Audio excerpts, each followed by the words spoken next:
Good day, sir. Today I'm going to demonstrate about the activity Eplan 1A. Things needed are parallel rulers, pencil, compass, and the chart. So the scenario given is at 900 hours, three ships were at the vicinity of Catanduanes with their respective coordinates. So let's go with the ship 1. Coordinates of ship 1 is 13 degrees 35 minutes north. So it's going to plot that in the chart. Since this is north, we are going to plot at the side of latitude.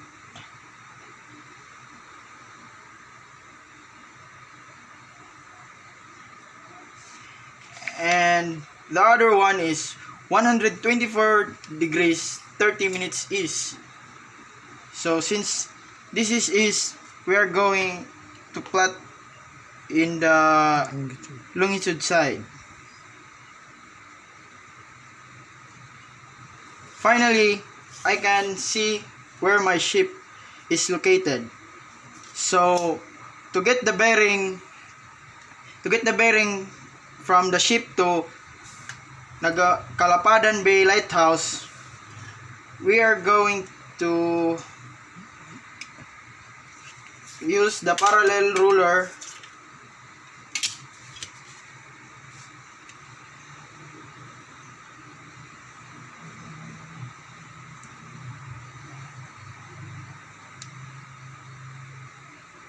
and drag it to the compass rose.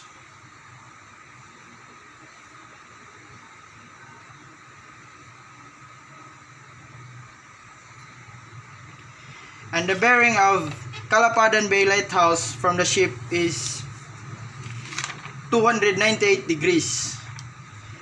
And to get the distance from the ship 1 to Calapadan Bay Lighthouse, we are going to use the compass.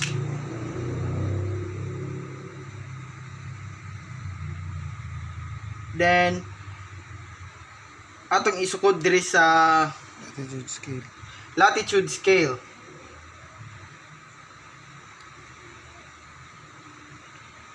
So the bearing of the ship 1 from the Calapadan Bay Lighthouse is 9 nautical miles. And to get the bearing from the ship 1 to Nagambuaya Point, we are going to use the parallel rulers again to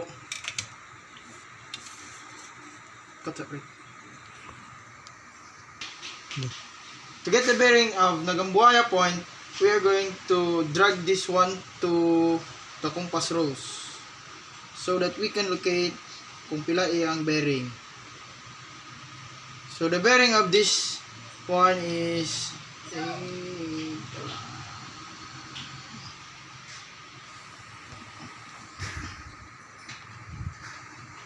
257 degrees.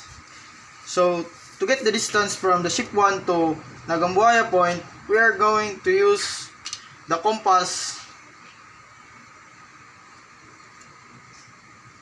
Ship to Nagambuaya Point and put it in a latitude scale. 30. So the distance from ship 1 to Nagambuaya Point is 10 nautical miles. So let's proceed to the ship 2. The coordinates of ship 2 is 13 degrees 25 nautical miles.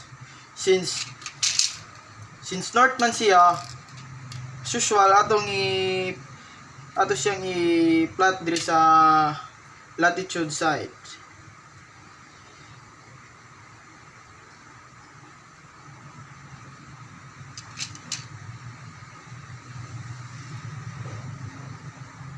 Then the other one is 124 degrees and 5 minutes east.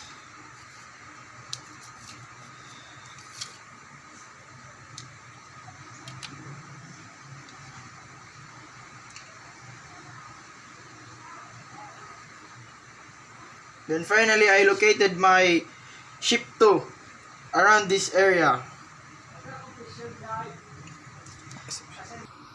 To get the bearing of San Andrea Lighthouse from ship 2, we are going to use the parallel ruler again.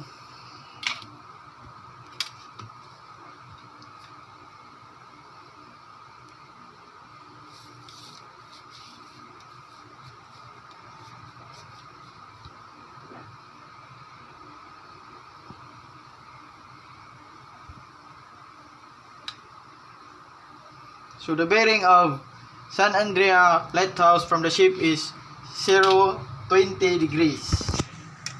And to get the bearing of ship 2 to San Andrea Lighthouse is we are going to use compass.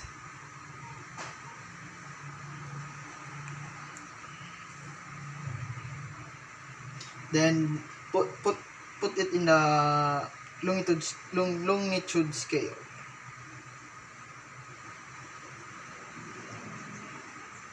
And the distance is 11 nautical miles. Correct.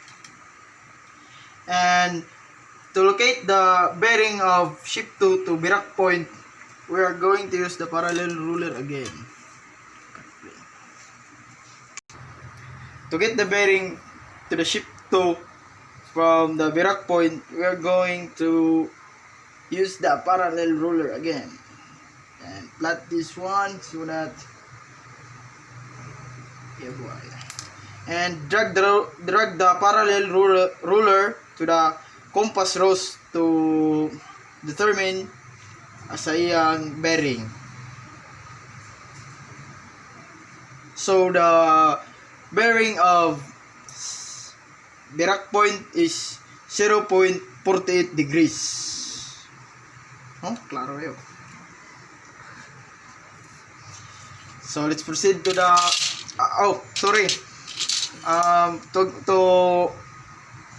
to get the distance from the ship 2 to the Birak Point, we are going to use compass.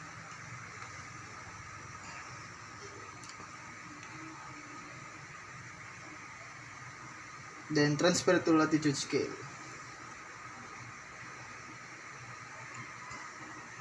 Then the distance from ship 2 to Birak Point is 10 nautical miles. So let's proceed to the ship 3.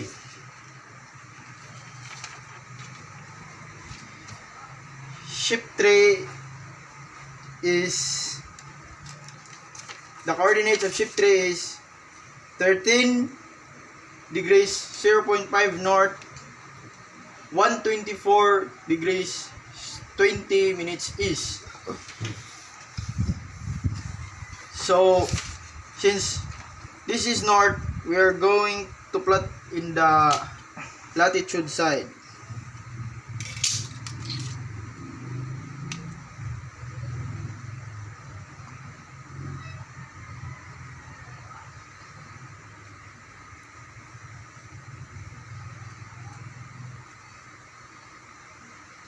Then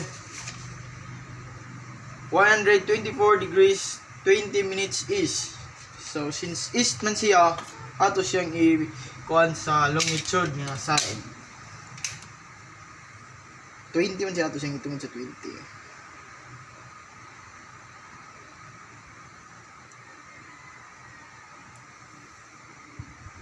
So now I located my ship 3. Diri siya dapita, diri. From ship 3 to get the bearing of ship 3 to Ungay Point, where to get the bearing from ship 3 to Ungay Point, we should plot it. Ungay Point to my ship 3. And drag the ruler to the compass rose. And the final bearing of ship 3 to Ungay Point is 308 degrees. Then to get the distance from Ungay Point to my ship 3, we will use this compass. Unggay to ship 3 and transfer it to the latitude scale.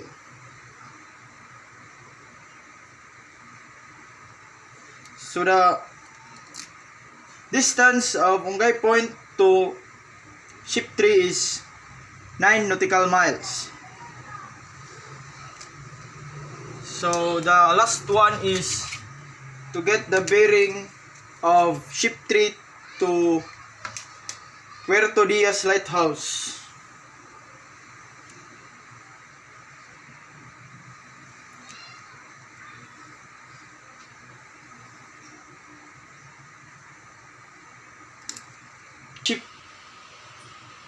To get the bearing from ship 3 to Puerto Diaz Lighthouse, we are going to plot ship 3 to Puerto Diaz Lighthouse. After plotting, drag it to the compass rose. And the bearing is 250 degrees. Then to get the distance, same as usual, we are going to use the compass and transfer it to the latitude scale.